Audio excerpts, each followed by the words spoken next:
आपण पाहत आहात प्रेस मीडिया न्यूज. नमस्कार, मी मंजुश्री मनोहर कारंडे, ग्रामपंचायत अधिकारी, ग्रामपंचायत कामती खुर्द, तालुका मोहोळ. मॅडम, आपल्या कामती ग्रामपंचायतीच्या माध्यमातून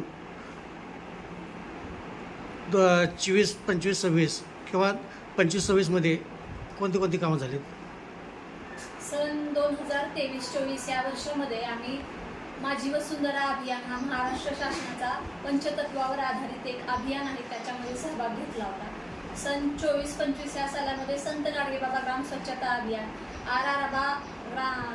स्मार्ट ग्राम अभियान अशा वेगवेगळ्या अभियानात आम्ही सहभागी होतो. आणि सन 23-24 मधला राज्यात द्वितीय क्रमांकाचा पुरस्कार ग्रामपंचायत कामती खुर्दला माझी वसुंधरा अभियानात मिळालेला आहे.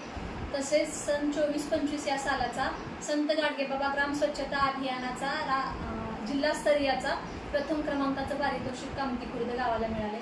यामध्ये आम्ही सांडपाणी घनकचरा व्यवस्थापन, वृक्ष लागवड, त्याचप्रमाणे सोलार ऊर्जेचा वापर करण्यासाठी लोकांना प्रवृत्त करणे, ई बाईक्सचा वापर करणे, ओला कचरा सुका कचरा वर्गीकरण करणे, प्लास्टिक बंदीचा 18 आम्ही ग्रामपंचायतीने घेतला आहे. गावकऱ्यांना कापडी पिशव्यांचा वापर करण्यासाठी आम्ही ग्रामपंचायतीमार्फत कापडी पिशव्यांचे वाटप केलेले आहे. गावामध्ये आम्ही ओल्या कचऱ्यासाठी डस्टबिन्स वाटप केलेले आहेत.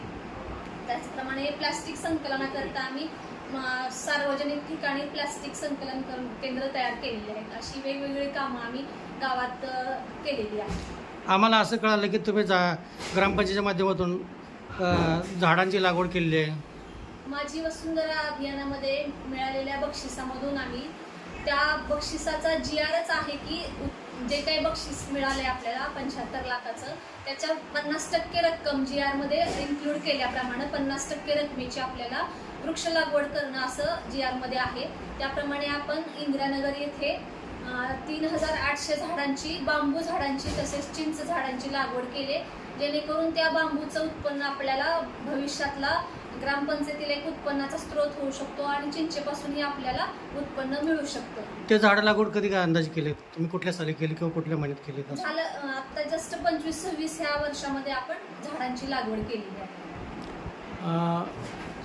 तुमचा ग्रामपंचायतीच्या माध्यमातून आरोप प्लॅन्ट बसवला आहे असा आरोप काही लोकांनी केलेला आहे आणि त्याचे पैसे ग्रामपंचायतीने 3 ते 4 लाखापर्यंत उचललेत.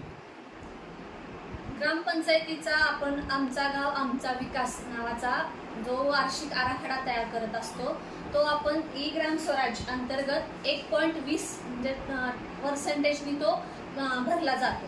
तो आराखडा तयार करत असताना आपल्याला कामांची निवड जर 100 रुपये येणार असतील तर त्याचं आराखडा करताना 120 रुपयांनी तो आराखडा आपल्याला अपलोड करावा लागतो. त्याच्यामध्ये आपण ते काम घेतलेलं आहे. त्यांनी म्हणजे समोरच्या तक्रारदाराने ते पाहिलं असेल की ई ग्राम स्वराज याच्यावरती पाहिलं असेल. आपण तशा काहीच म्हणजे इंदिरानगर येथे आपण आरोप प्लांट बसवलेला नाही आणि त्याचे आर्थिक पण बाब कम्प्लीट केलेली नाही. म्हणजे इंदिरानगर इथं बसवलेलंच नाही तुम्ही? नाही, ग्रामपंचायतीच्या माध्यमातून कामच केलं नाही बसवलं. ते प्लॅन प्लसला त्यांनी बघितलं असेल. प्लॅन प्लस मध्ये ते इन्क्लूड आहे, आराखड्यात काम इन्क्लूड आहे आपलं. नाही, प्लॅन म्हणजे त्याचं थोडं आपल्या गावाचा आराखडा आहे तो. हां, जरा कसं आमचा गाव आमचा विकास नावाचा जनतेला पण कळावं की बाबा ते कसं म्हणजे का तुम्ही सांगता ह्या भाषेत जनतेला काय कळणार की बाबा म्हणजे आपलं जे काही जनरल वर्षाचं कामं असतात, म्हणजे आपण जे काही गावामध्ये कामं निवडतो ते आपल्याला वर्षाच्या सुरुवातीला त्याचा आराखडा तयार करावा लागतो की ह्या वर्षभरात आम्ही ही कामं करणार आहोत.